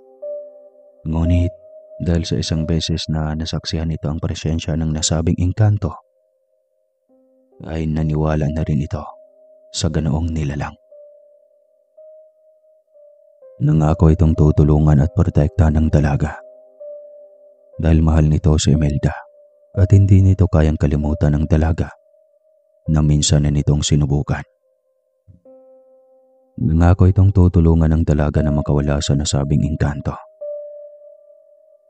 Mas naging matibay ang kanilang relasyon at inakala nilang maging matiwasay at payapa na ang kanilang relasyon dahil hindi na muling nagparamdam pa si Argos sa mahabang panahon. Nagtatrabaho na si Michael noon, pati isa na itong ganap na pulis. Habang si Imelda ay malapit na rin makapagtapos sa kursong teacher. Pag-usapan nilang pagkatapos ni Imelda ng kanyang kurso ay magpapakasal na agad sila. At sobrang bilis ng panahon dahil ng gabing iyon ay bisperas na ng kanilang kasal. Sa wakas, mahal, magiging asawa na kita at wala nang hadlang pa sa ating relasyon. Nakangiting wika ni Michael. Oo nga, salamat at hindi na nagpaparamdam si Argos sa akin sa mahabang panahon. Hindi tayo masisira, mahal. Kahit ano pa ang kanyang gagawin, hindi pa rin iyon magiging hadlang sa ating pagiging mag-asawa. Madamdaming wika ni Michael. Napangiti si Imelda at sobrang nagpasalamat siya sa pagmamahal ng magiging asawa niya. Inakala nilang tahimik na nga ang lahat sa buhay nila. Ngunit ng gabing ding iyon, kung saan ay nagkasiyahan ang buong angkan sa bisperas ng kanilang kasal, umatake ang matagal nang hindi nagpaparamdam na si Argos sa hindi inaasahang pagkakataon. Saktong napagdesisyonan ni Imelda na wag nang ikabit sa kanyang katawan ang habak na bigay ng albularyo. Kampante siyang wala ng Argos ang manggugulo at mangungulit pa sa kanya dahil magkakaroon na siya ng asawa. Kaya itinago niya iyon sa aparador sa pag-aakalang magiging normal na ang kanyang buhay dahil magiging may bahay na siya. Hindi na siya gugulhin pa ni Argos dahil nga rin ay may asawa na siya. Ngunit iyon ang kanyang pagkakamali dahil kung kailan wala na sa kanyang katawan ang habak, ay doon umatake sa Argos. Argos! Gulat na sambit niya nang biglang bumulaga ang binatang engkanto sa banyo, kung saan siya hubot-hubad na naliligo. Kumusta ka, mahal ko? Batid kong ipinagpalit mo na talaga ako ng lubusan. Ano ba, Argos? Lumayo ka sa akin. lubayan mo ko. Dahil ikakasal na ako bukas. Hindi tayo pwede dahil tao ako at engkanto ka. Magkaiba tayo ng katauhan. Maging ng mundo. Pero ikaw lang ang babaeng pinapangarap ko na maging reyna ng aking buhay. At hindi ako papayag na hindi ka magiging akin. Tayo ang bubuo ng isang pamilya, mahal ko. Tayo ang bubuo. Uwi ka nang nakangisi at papalapit sa kanya. Kitang-kita sa mga mata nito ang pagnanasa. Wala na rin siyang aatrasan pa dahil nakadikit na siya sa dingding ng banyo. Tanging pagyakap sa kanyang katawan ang tanging niyang magawa. Ito ng pagsisigaw niya ay hindi siya maririnig ng mga taong nagsisiyahan sa labas. Batid niyang may tama ng alak na si Michael dahil kanina pa ito tumatagay kasama ang mga kalalakihan na siyang kamag-anak nito at mga kaibigan. Kaya walang magliligtas sa kanya sa gabing iyon sa kamay ng binatang engkanto. Huwag, Argos. Parang awa mo na. Umiiyak na pakiusap niya rito. Ngunit punong-puno ng pagnanasa ang mga mata ng binatang engkanto. Bubuuin natin ngayong gabi ang aking magiging prinsipe, mahal ko. Wika nito at maras na siya nitong ginalaw. Tanging pag-iyak lang ang kanyang nagawa ng mga oras na iyon. Panalangin niya na sana ay makapasok si Michael sa loob ng kanilang kwarto para silipin man lang kung ayos lang ba siya. Ngunit walang kahit na anino ni Michael ang dumating. Malayang nagawa ni Argos ang lahat na nais nitong gawin sa kanya. Ang pagkababaeng nilaan sana niya sa lalaking nais makasama habang buhay ay walang kahirap-hirap na nakuha ng engkantong matagal nang nahumaling sa kanya. Nagsisisi man siya kung bakit niya inalis sa katawan ang panangga niyang habak ay ulan na rin ang lahat. Wala na siyang mukhang iharap sa kalalaking ilang oras na lang ay ikakasal na sana niya o magiging asawa na niya. Mugto ang kanyang mga mata kakaiyak. Nang biglang pumasok si Michael na namumula na rin mukha dahil sa tama ng alak. Mahal, anong nangyari? Gulat na tanong nito nang makitang nakasalampak siya sa sahig ng banyo. May bahid ng dugo ang gitnang parte at ubod-ubad habang yakap ang sariling katawan. Mas lalo pa siyang napagulgol nang makitang mukha ng magiging asawa. Mahal, Imelda, anong nangyari sa iyo? Paulit-ulit nito. Michael. Sambit niya habang humahagulgol. Diyakap na siya nito at maingat na kinarga palabas ng banyo. Pinahiga na siya nito sa kama at pinatuyo ang katawan gamit ang malinis na tuwalya. Hindi maubos-ubos ang luhang umaagos sa kanyang mga mata. Mahal, ano ba? Kausapin mo ako ng maayos. Ginahasa ka ba? Sinong may gawa nito sa'yo? Mga pinsan ko ba? Kaibigan ko ba? Sino? Umiling lamang siya at muling tumingala kay Michael. Si Argos. Siya ang gumawa nito sa akin. Ginahasa niya ako, Michael. Sambit niya. Pahilamos ng mukha si Michael. Nagsimulang pumatak ang kanyang mga luha habang nakatitig sa kanya. Wala na akong may pagmalaki pa sa'yo. Nakakadiri na ako. Hindi na ako pwedeng iharap sa altar, Michael. Hindi na. Umiiyak niyang sabi. Umiling lang ito. Hindi. Tuloy ang kasal natin. Mahal ko, itutuloy ko pa rin. Kahit anong mangyari. Hindi magiging hadlang ang engkantong iyon sa pag-iisang dibdib natin. Magpapakasal tayo bukas na bukas. Ano man ang mangyari, mahal ko. Napayakap na lamang siya ng mahigpit kay Michael.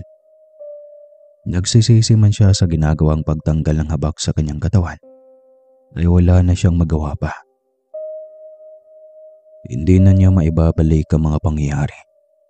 Ngunit simula ng gabing iyon, ay pinangako niya sa sarili na ididikit na sa katawan ng habak na siyang panangga sa engkanto noon pa man, ay siya na ang kinahumalingan.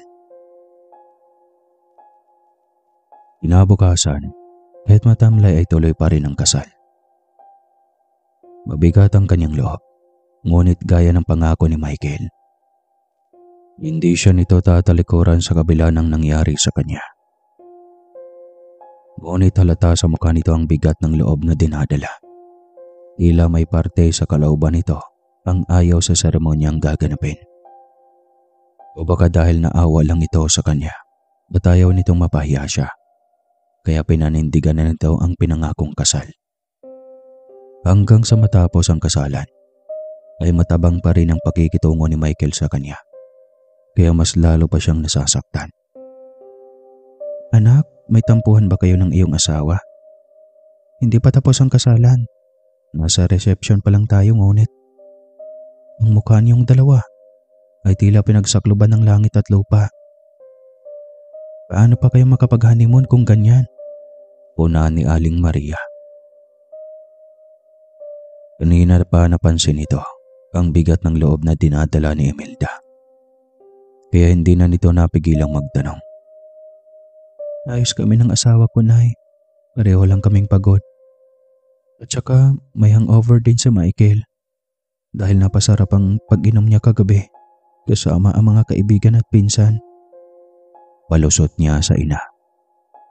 Sigurado ka, anak, ha? Opo, inay. Pagod lang po talaga ako. Di kasi ako nakatulog kagabi. Malamang ay dahil sa sobrang kasabikan. Nako, ganyan nga talaga, nak, kapag ikakasal. O siya, sige na, dito ka lang at hahanapin ko muna si inay. Saan ba napuntang matandang iyon? Tanong pa nito sabay ikot ng paningin para hanapin si Lola Anton. Napabugan na lamang siya ng hangin nang tuluyan ng makalayo ang kanyang ina. Kanina pa umalis si Michael sa kanyang tabi, ngunit hindi pa ito nakabalik. Tapos na silang kumain at may mga susunod pang programa. Ngunit ang iba nilang mga panauhin ay unti-unti na ring nagsilayasan. Hanggang sa nagpaalam na rin ang kanyang ina at lola dahil kailangan na rin ng mga itong bumiyahe pabalik sa probinsya. Sinubukan pa niyang pigilan ng dalawa, ngunit nagpumilit pa rin ang mga itong umalis.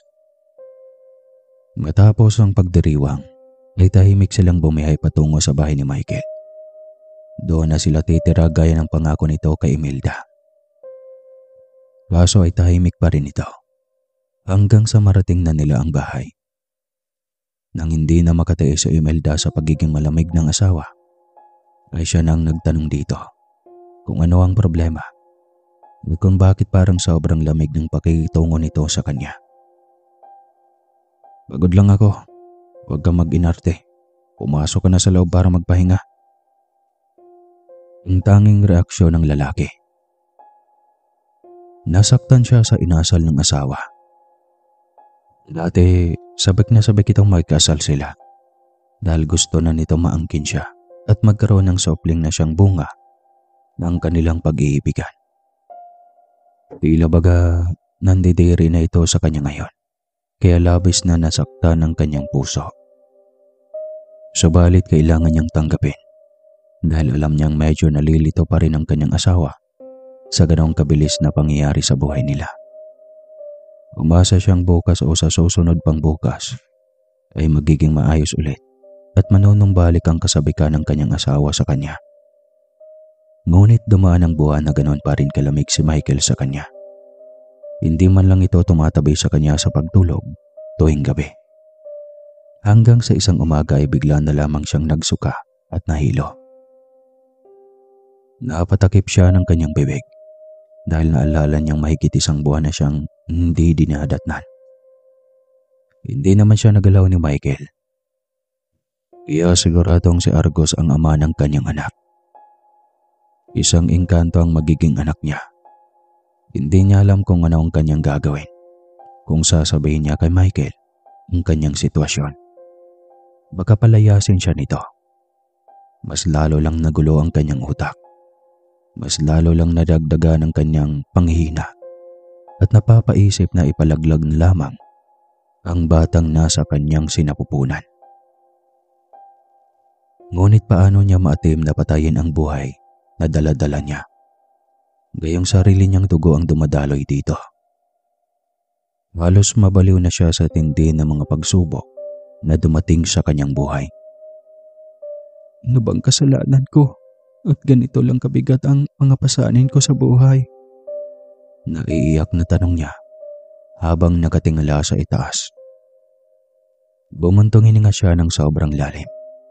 Kailangan niyang lakasan ang loob na mag-isa. Kailangan niyang mag-focus upang makapagdesisyon ng maayos. Walang gagawa ng bagay na ito sa sarili niya, kundi siya mismo. Matapos ng mahabang pag-iisip, ay walang ibang pumasok sa kanyang isip, kundi ang umuwi na lamang sa piling ng kanyang Lola Anton at Nanay Maria. Sila lang ang mga taong kaya siyang tanggapin at alagaan ng walang paghuhusga at kondisyon. Sa kasalukuyan niyang sitwasyon, ang mga ito lamang ang kanyang pwedeng sandalan. Hindi rin niya kayang ipalaglag ang batang nasa kanyang sinapupunan. Dahil kahit anong gawin niya, anak niya pa rin ito at dugo niya ang nananalaytay sa bata. Hindi na niya kailangang hintayin pa si Michael para ipagtapat dito ang kanyang sitwasyon. Dahil tiyak na ito pa mismo ang magtutulak sa kanya palabas ng pintuan. Kung tila nandidiri ito nang malamang naghahasa siya ng engkanto. Ano pa kaya? Kapag nalaman itong nagdadalang tao siya sa anak ng isang engkanto. Mas lalo pa yata itong mandiri sa kanya. At sa pagkakataong iyon, ay baka hilahin na siya palabas ng bahay nito. Nagumpisa na siyang magbalot ng kanyang mga gamit. Pagkatapos ay agad na siyang bumiyahe patungo sa kanilang probinsya. Hindi niya mapigilang mapagulgol sa loob ng bus habang iniisip ang naiwang asawa.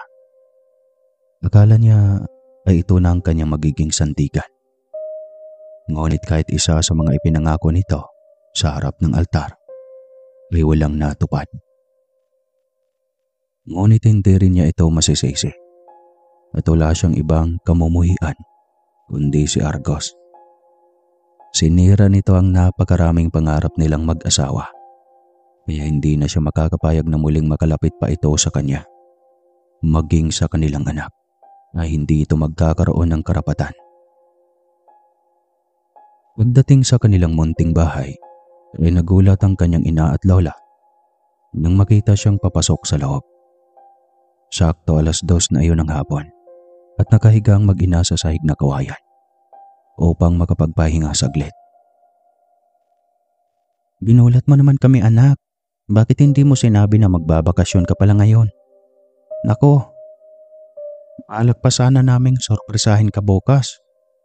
Alam mo bang kay lulusog ng aming mga alagang hayop at pananim ngayong taon? Kaya tiyak nakikita kami ng malaki nito sa aming produktong pananim. Masayang kwento ng kanyang ina. Nay, Lola, sambit niya. At wala pa man ay nagsimula na siyang magpahagulgol. Nagtaka mga ito sa kanyang naging reaksyon. Anak, may problema ba? Tanong ni Aling Maria. Punong-puno ng pag-alala ang mukha nito, maging ang kanyang Lola Anton. Nay, buntis ako. Sambit pa niya. Uy, di masaya. Sus, ganyan talaga kapag buntis. Emosyonal, nak. Nakakangiting reaksyon ng kanyang ina. Ay nako, akala ko pa naman kung anong problema, apo. Pinag-alala mo pa kami ng nanay mo. Sorpresa naman pala ang iyong sasabihin. Nako, at may apo na ako nito sa tuhod. Masayang reaksyon ng kanyang lola. Hindi ganun iyon, Lola. Buntis ako at engkanto ang ama. Si Argos. Kinahasa niya ako. Kwento niya habang napahagulgol. Magkagulat ang naging reaksyon ng mag-ina. Pareho ang mga itong natameme at hindi alam kung ano ang magiging reaksyon din. Halos sabay din ang mga itong naiyak Naguluhan ito noong una. Ngunit ikwento niya sa mga ito ang lahat at kung kailan iyon nangyari. Nagsimulang ikwento ni Imelda lahat ng nangyari sa kanya ng gabing bisperas ng kanilang kasal. Wala na siyang itinatago pa sa dalawa. Napatakip ng bibig ang kanyang nanay Maria upang mapigilan ang pagpahagulgol. Impit itong napaiyak dahil sa sobrang pagkaawa sa kanyang pinagdadaanan. Hindi nito akalaing ganun iyon kabigat at hindi man lang niya naikwento sa mga ito. Na sana ay noon pa siya naalalayan at nasuportahan ito bilang ina. Anak naman, bakit mo kinayang itago at pasanin mag-isa ang iyong problema? Tanong ng kanyang ina. Oo nga apo, andito naman kami ng iyong ina. Saad pa ng kanyang lola. Nailing lamang siya kaya napayakap ng mahigpit ang kanyang lola Anton at nanay Maria sa kanya. Kaya mo lahat ito anak, nandito kami ng lola mo. Hindi ka namin pababayaan. Angako ng kanyang ina. Biglang umihip ang napakalakas na hangin. Napabitiw ang dalawa sa pagkakayakap sa kanya.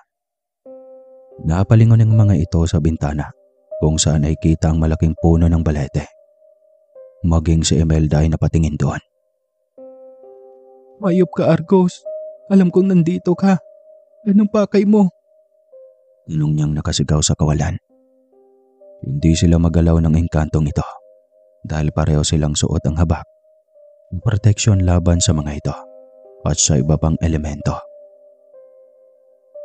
Simula nang maghahasa si Imelda, hindi na niya ginawang tanggalin iyon sa kanyang katawan. Alam kong ikaw yan Argos. Ano ba? Kailan mo ba ako titigilan? Galit na tanong niya. Titigilan lang kita kung ibibigay mo sa akin ang ating anak Imelda. Kukunin ko siya sa'yo. Wika nito mula sa kawalan. Mas lalo siyang nagpupuyo sa galit. Wala kang karapatan sa anak ko. Hindi ka makakalapit sa kanya. Sinisiguro ko yan. Galit na sigaw niya. Bigla itong natahimik. Akala nila ay umalis na ito. Ngunit tila may iniisip lang ito. At pagkamaya-maya ay muli itong nagsalita. Kung hindi mo ibibigay sa akin ang bata, hayaan mong maibibigay ko sa kanya ang kanyang mga pangangailangan. Ayokong maghirap ang aking anak, kaya gamitin mo ang lahat ng ilalaan ko para sa kanya. Pangako, hindi kita gagambalain pa. Wika nito. At hindi na kumibo pa sa Imelda. Hinintay niyang magsalita pa ito, ngunit wala na. Hindi na muli itong nagsalita pa. Hanggang mapagtanto nilang wala na nga ito. Napasigaw na lamang sa gulat si Aling Maria nang makita ang sangsupot ng ginto. Napakaraming ginto iyon. At kahit si Lola Anton ay halos hindi makapaniwala. Pero saan galing ang mga iyan? Tanong pa ng matanda. Alam kong kay Argos galing yan Lola, Nanay Maria. Noon pa mang nag-aaral ako ay hindi ako kailanman kinakapos ng pera dahil sa kanya. Tatapat niya. Hindi makapaniwala ang ina sa kanyang naging revelasyon. Kahit paano ay naging mabuti pa rin si Argos sa kanya. Iyon nga lang at nasobrahan din kaya napasama na. Napagpasya ni Imelda na iwanan na ang bukid kasama ang ina at lola.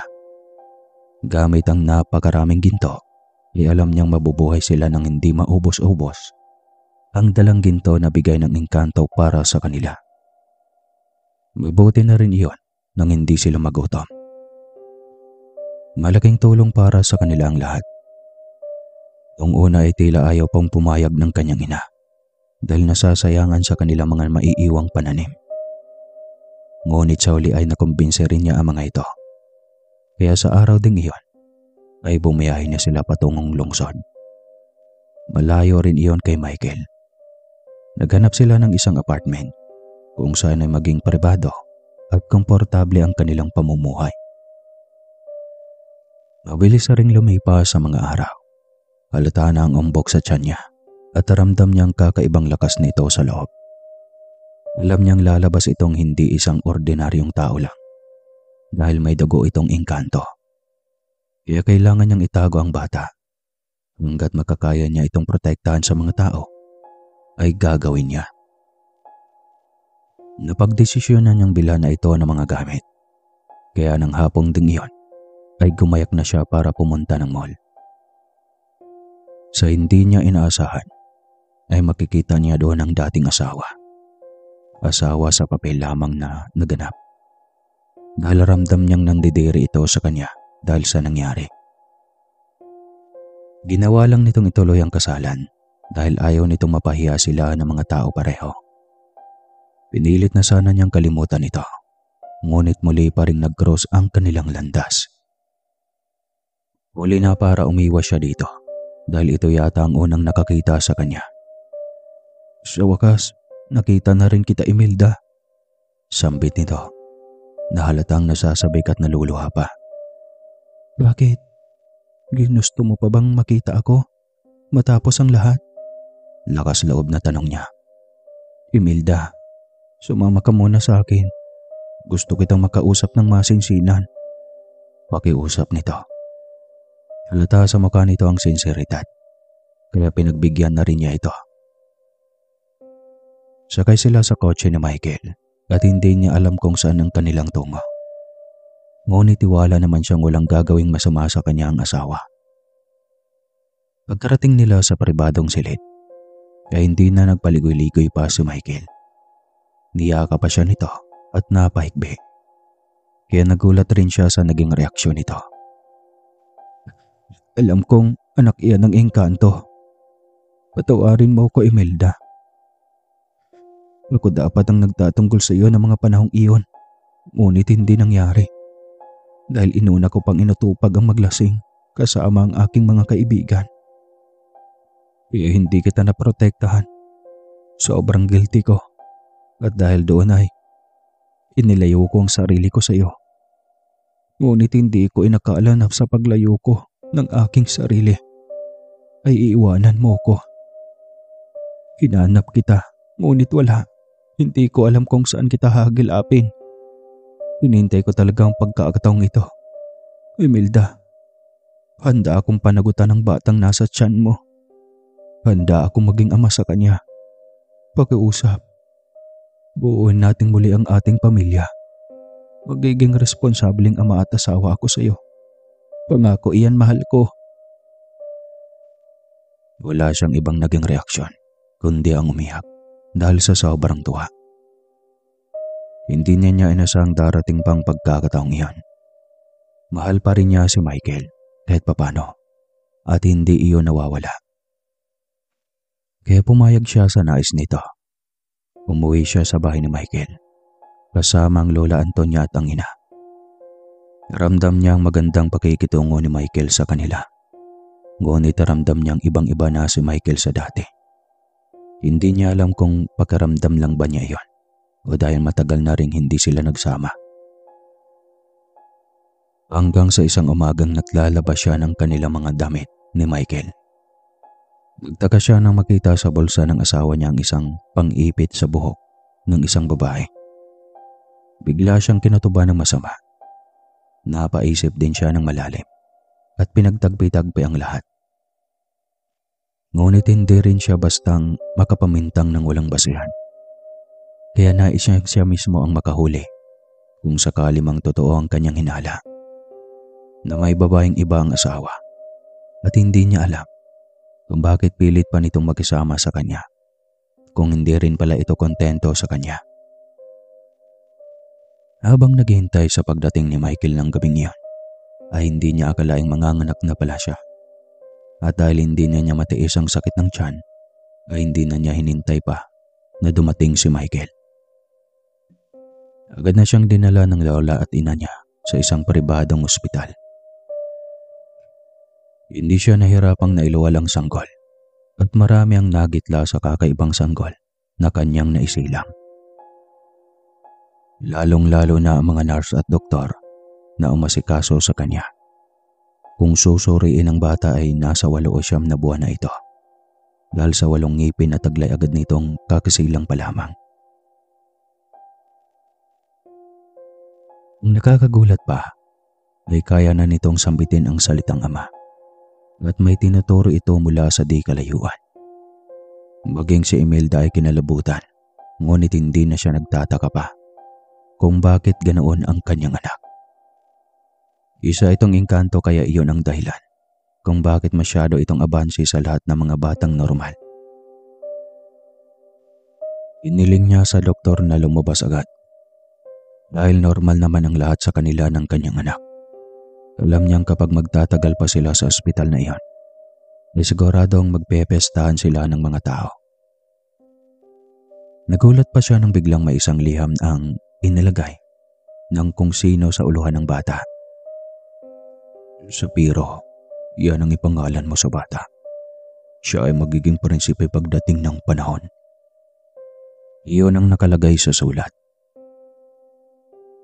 Nagpupuyo siya sa galit nang mapagtanto kung saan galing ang sulat na iyon. Hindi siya papayag na kukunin sa kanya ang bata. Anak niya iyon, kaya alam niyang dugo pa rin niya ang kalahating nananalaytay dito. Hindi mo pwedeng sirain ang nasa propesya ng aming kaharian.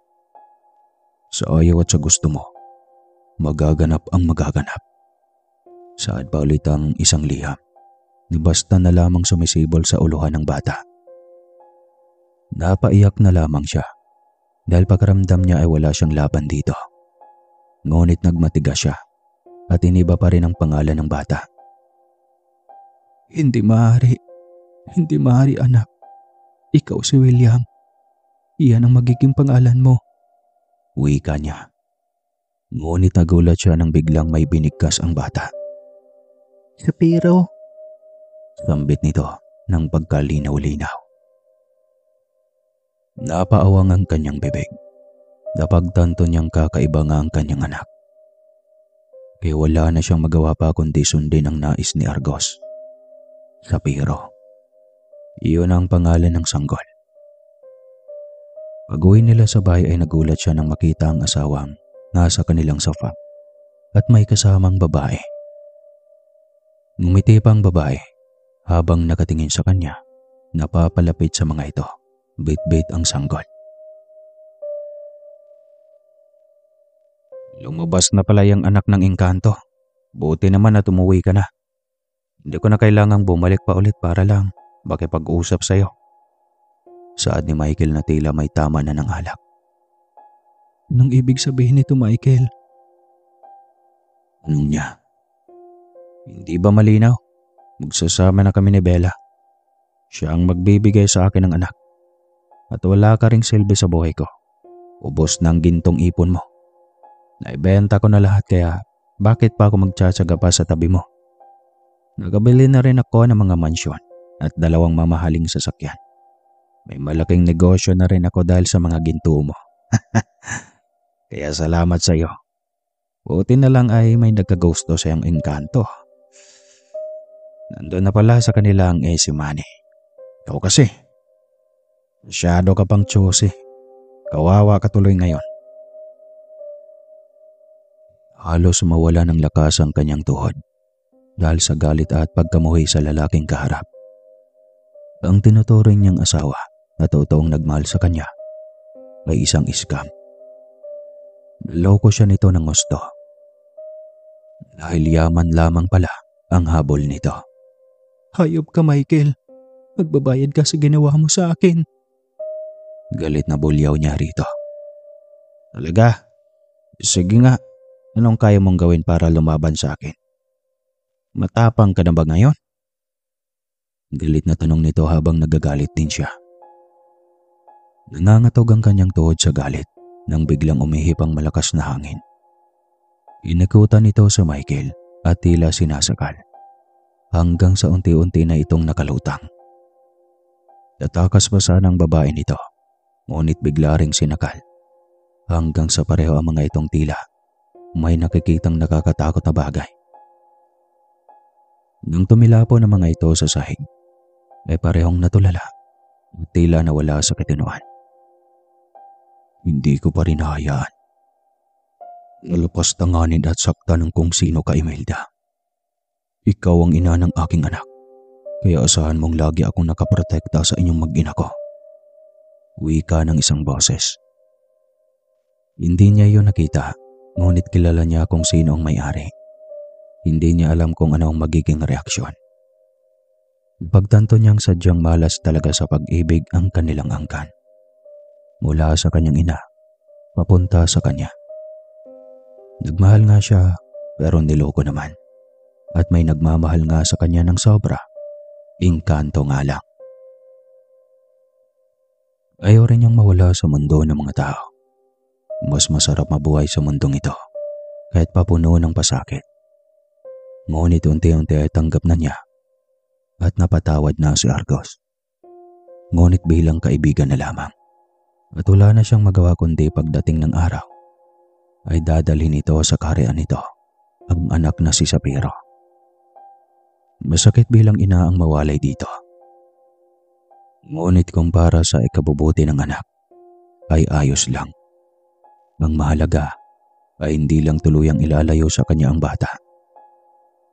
May mga pangyayari sa mundo na sadyang totoo, ngunit iilan lang ang nakakaalam at nakakaranas. Abangan ang buhay pag-ibig ni Sapiro sa susunod na mga uploads. Wakas.